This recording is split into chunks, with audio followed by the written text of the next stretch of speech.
and welcome to Match Point on DD India. Here we bring you the biggest moments from the world of sports, and all eyes are on Navi Mumbai, where India and South Africa face off in the ICC Women's World Cup Final 2025. A clash of power and pride. Harmanpreet Kaur's India, fueled by Jemimah, Rodrigues, Smriti Mandhana, will look to turn the history in their favour when they take on Laura Wolvaart's determined Proteas. And in Goa, the world of chess celebrate a legend. The FIDE World Cup 2025 begins with a trophy named after India's chess legend Vishwanathan Anand, marking a proud milestone for Indian chess. And in Delhi, inspiration takes centre stage. The Cricket Association for Blind in India unveiled the Team India jersey for the inaugural Women's T20 World Cup for the Blind 2025. A new dawn for the inclusive sports begins this November. This is Match Point, where every move, every moment counts. So let's get started.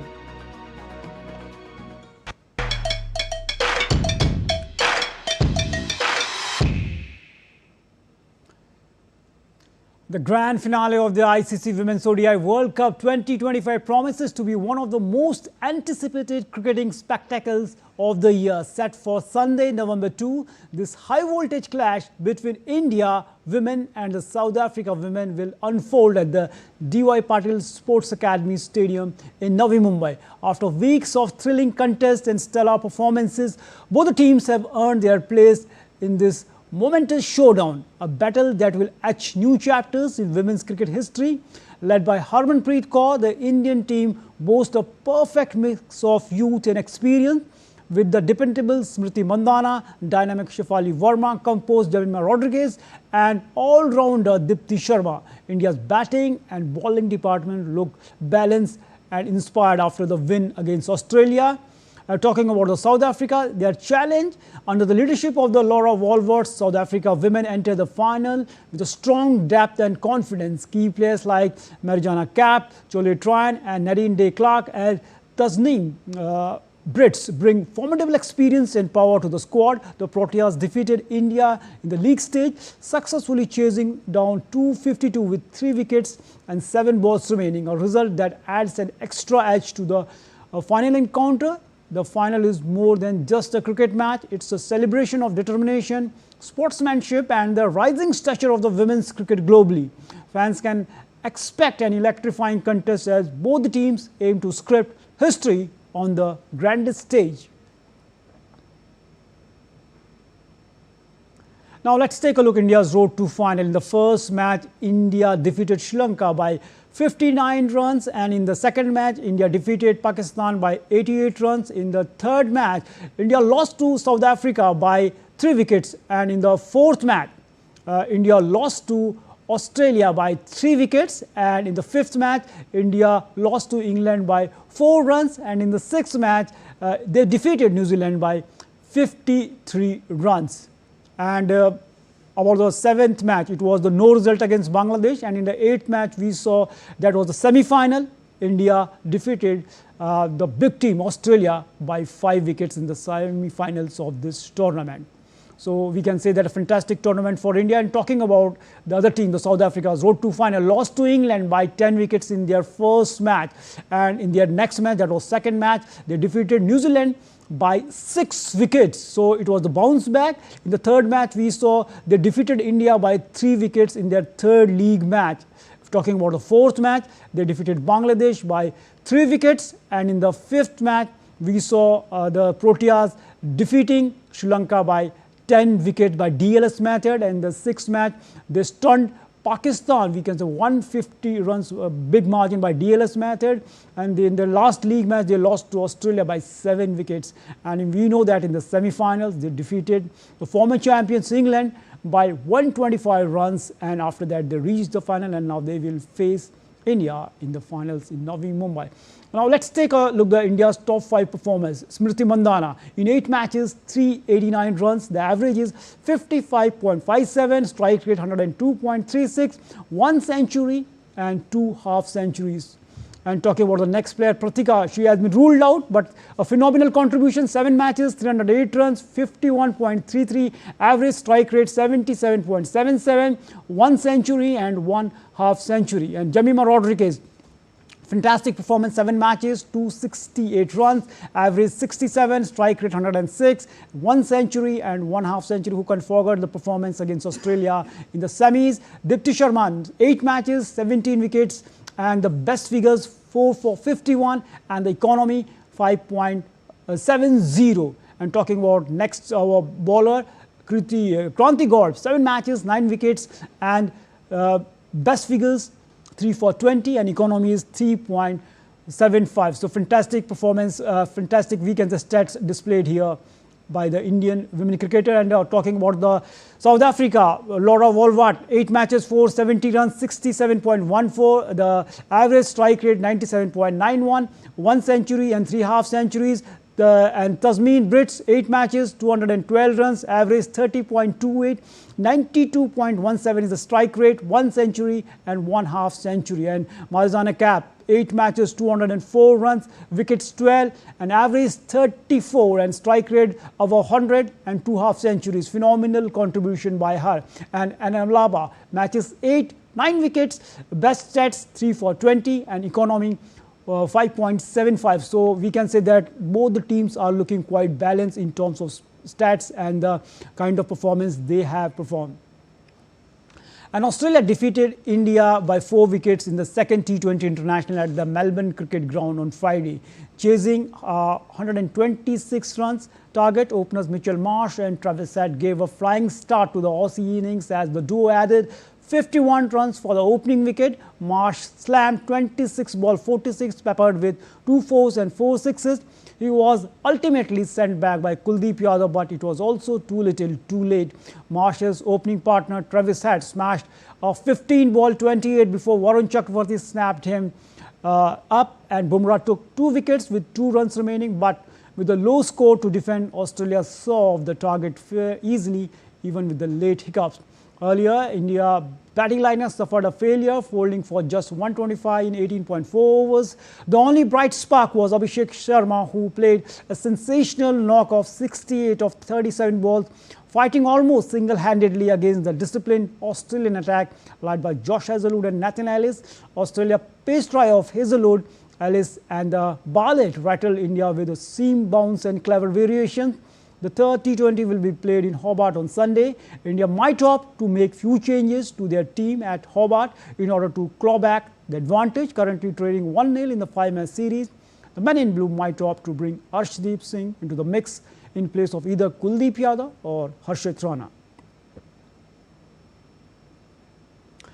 Meanwhile, India batter Shreyas Iyer has been discharged from hospital in Sydney after treatment for a spleen injury which he suffered during the third one-day international against Australia. Iyer was injured last week while taking a catch to dismiss Alex Carey. He clutched his side and we can say they're in pain, and after tumbling to the turf, the Indian Cricket Board BCCI said in a statement that its medical team along with the specialist in the Sydney and India are pleased with the recovery, and he has been discharged from the hospital. The 30-year-old batter underwent a minor procedure to arrest the internal bleeding. Iyer will remain in Sydney for the follow-up consultation and return home once cleared to fly. The trophy of the 2025 edition of the FIDE Chess World Cup has been renamed after the legendary Indian chess player Vishwanathan Anand. The trophy will be called the Vishwanathan Anand Cup as it honors the contribution that the 5-time world champion has made to the sport. The trophy was unveiled in the presence of Union Sports Minister Mansukh Mandavia, Goa Chief Minister Pramod Sawant and FIDE President R.T. Dobrovich in Panjim, Goa. Dr. Shyama Prasad Mukherjee Indoor Stadium in Goa hosted the 2.5-hour-long opening ceremony of the 2025 FIDE World Cup, marking the official start of one of the world's most prestigious chess events. A vibrant mix of India's leading music and film industry artists delighted an audience of over 1,000 players and officials and guests with a series of breathtaking performances, interwoven inspiring speeches from dignitaries and the chess leaders. So, if we talk about the biggest moment in sports, now tomorrow we will see a big match, that is the Women's World Cup final between India and South Africa. We now head for the grand finish, the first ODI World Cup that features neither Australia and nor England, and will crown a new world champion on Sunday night by sending back two of the strongest teams in the World Cup history. With the assignment of planning for the future, both India and South Africa stand on the cusp of history. The winners will not only lift the trophy for the first time, but could reshape the contours of the women's game in their homelands, if not globally. And to break down this big World Cup final, we are joined by DD India correspondent Suchitra from Navi Mumbai. Suchitra, very warm welcome. Talking about the journey of the Indian team. Initially, they won 2 matches that we saw few hiccups, but in the semi-finals, we can say surprised everyone with the kind of performance they delivered. But talking about the finals, against a team like South Africa, very unpredictable. In the first match, we saw 69 all out. Against the final league game against Australia, they were all out for 97. So for India, what's going to be the biggest challenge against this unpredictable side? Yes, good evening, Narayan. It's always a difficult task to face mercurial teams like South Africa, because you can never judge them in a particular match you cannot judge them by their previous performance, how they performed in the last match. You know, as you were just talking about their performance in their last league match against Australia, you know, being bundled out for 97, and then, you know, scoring that big total against England, one team against whom they lost in the semi-finals in the last 2 editions of the World Cup, and on the very same ground in Guwahati, where they were all out at 69 against an opposition and beating the same opposition by 125 runs in the semi-finals. So it definitely shows how South Africa can turn the tables, but it also shows how inconsistent they are. And if we talk about the Indian cricket team, you know, we have seen many tournaments, and the teams who eventually become the champions are the ones who bring out their best as the tournament progresses. So Indian team started well with 2 wins, but if we talk about their win in the very first match against Sri Lanka, it was not a very convincing win. It was their lower order batters who won the match for India, because at one point in time they lost some early wickets and they were in difficult position. Then the match against Pakistan. Pakistan is not really a strong team, so that win cannot be really counted as a big achievement for Team India. But when they faced 3 strong oppositions, South Africa, England and Australia, then they buckled under the pressure. And you know, in all those 3 matches at one point of time, India was in a position to win that match, but they lost the plot somehow.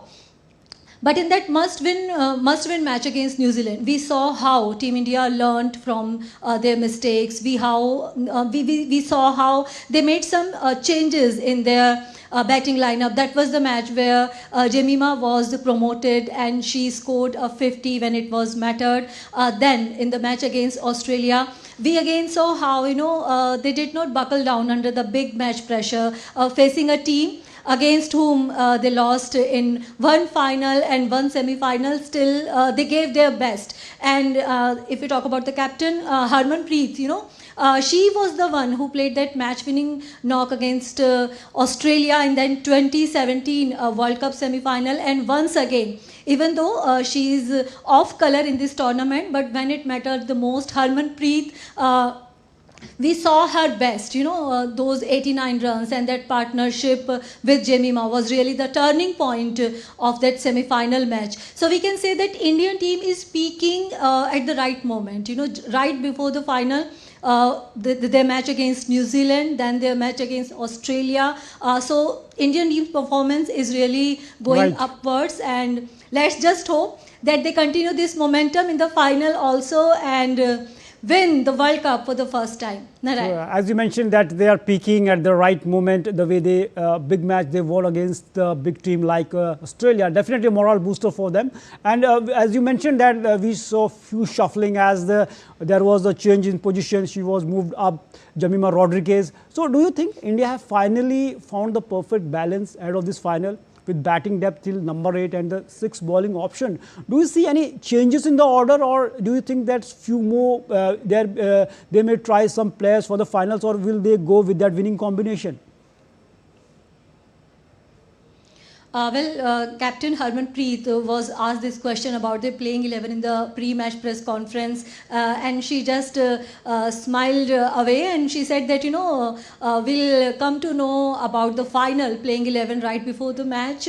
But as I can see and what I expect, I think no team would like to tamper the winning combination in the final. And if we talk about the semi-final, then of course Shafali Verma was inducted due to the injured, in place of injured Pratika Rawal, and she is an opener, and we do need an opener. So I think Shafali Verma will be playing in the final, and the way the team performed in the semi-final, I don't see any reasons to make any changes for the final. So we can see the same playing 11 in the final that played against Australia in the semi-final.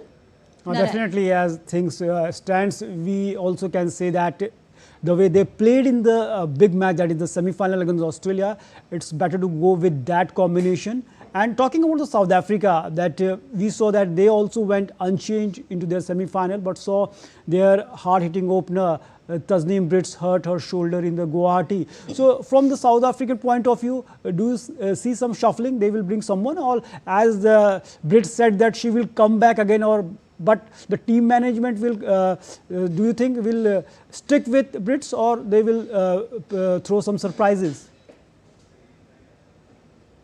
Narayan, South Africa's pre-match press conference was held before their practice session. So, the captain, she went for the practice session right after the press conference. So, she was asked about the playing 11 and any changes in the team. And she said that they did not have a look at the pitch and surroundings. And we also know that India played their last 2 matches and the one match that was washed out against Bangladesh in Navi Mumbai. But South Africa was playing in Guwahati. They played their semi-final in Guwahati, and they have landed here right before the final, and this is the first time that India is going to meet South Africa in Navi Mumbai.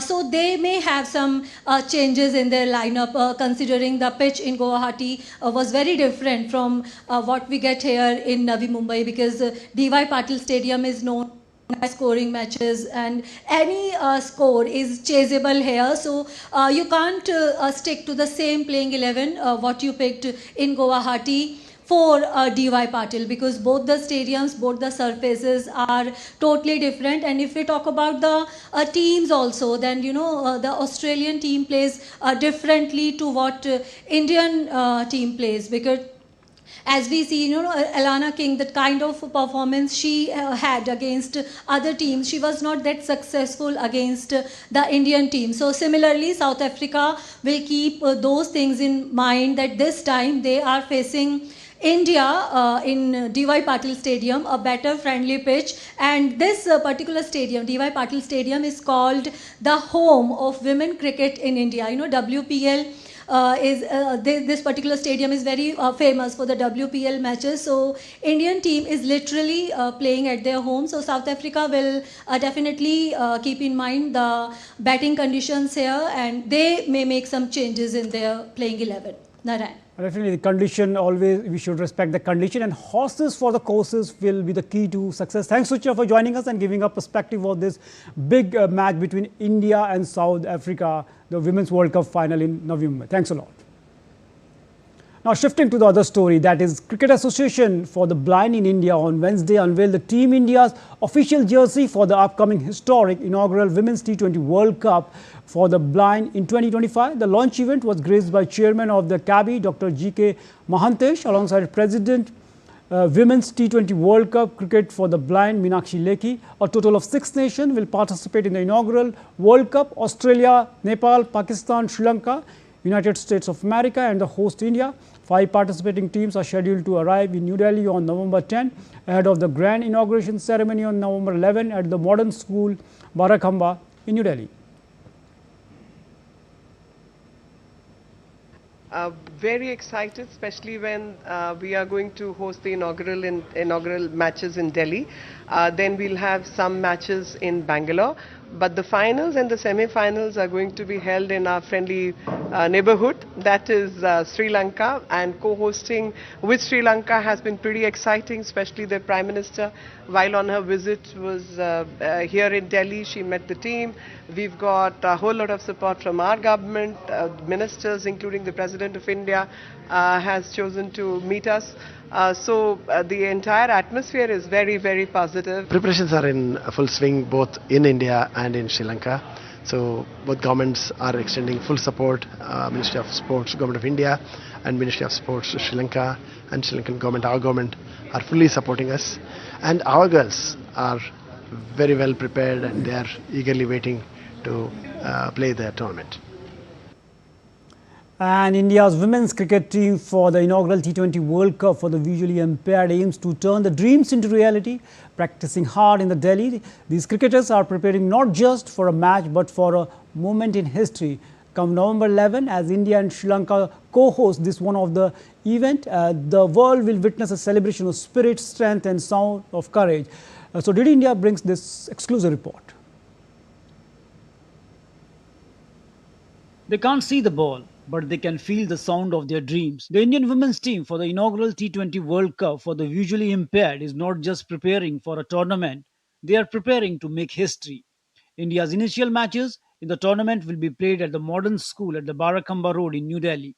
For these women, cricket isn't just a sport, it's a voice, a purpose, a new life. From small towns and silent struggles, they have risen, one sound, one step, and one dream at a time. Some were told they couldn't play, others were told they shouldn't dream. But they did, and how beautifully they did. All 16 girls which we are seeing today, they are a different part of our country. Starts from Jammu Kashmir, we can take it Jammu, Delhi, Assam, Karnataka, Andhra Pradesh, Maharashtra, Rajasthan, Madhya Pradesh.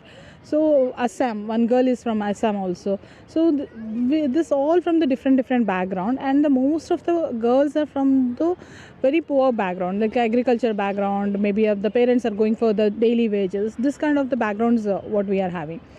It is not easy for a girl to come into any sports. But when we started this journey, the struggle was completely different, because the one typical village, from there to reach to the Indian team and playing for our country is one of the biggest achievement what our girls has done today. Before the joining, there was lots of struggle, as I was from a very poor background family. It was very quite struggle for me. My parents and my villagers, they don't allow me to play. Before, when they heard that I'm gonna play, they said that you should not play, you are a girl, how can you play? Around 400 girls, 16 has been selected. It is quite tough. It is not easy for anyone. I thank the KB Samarthanam Cricket Association for the Blind in India. They have supported me a lot. As they train under the bright sun in Delhi, their spirit lights up the field stronger than any spotlight. Every catch, every boundary, every cheer for teammates feels like a victory over darkness. This World Cup for the visually impaired, co-hosted by India and Sri Lanka from November 11 to 23, isn't just a cricket tournament. It's a celebration of courage where six nations, including Australia, Nepal, Pakistan, Sri Lanka, and the USA, come together to rewrite what the world thinks is possible. As the countdown begins to November 11, these brave women stand ready not just to play but to inspire an entire generation. Their journey reminds us that vision is not in the eyes but in the spirit. When the bat meets the ball, it's more than a game. It's a hope taking flight. Win or lose, they have already shown the world what true strength looks like. This isn't just India's team, it's India's pride shining through every sound, every step, and every dream. Narayan Singh for DD India, Delhi. And after more than 2 decades of passion, perseverance and pride, India's tennis icon Rohan Bopanna has announced the retirement from the professional tennis. His final match came at the Paris Masters 1000, where he partnered with Alexander Bublik in doubles, marking the end of a glorious 22-year journey that inspired generations of Indian tennis players. Born and raised in Coorg, Karnataka, Bopana's story is nothing short of cinematic. He started by chopping wood to build strength for his serve and running through the coffee estates to improve stamina, a routine that eventually helped most powerful serves in the world tennis. His determination carried him from cracked local courts to the Grand Slam stages of ATP and ATP Tour and the Olympics, and turning him into one of India's most celebrated tennis figures. So that's all we have for you on Match Point this week, where passion truly meets performance. Keep the sporting spirit alive and join us next week for more action, insights and inspiration from the world's. Thanks for watching. Namaskar.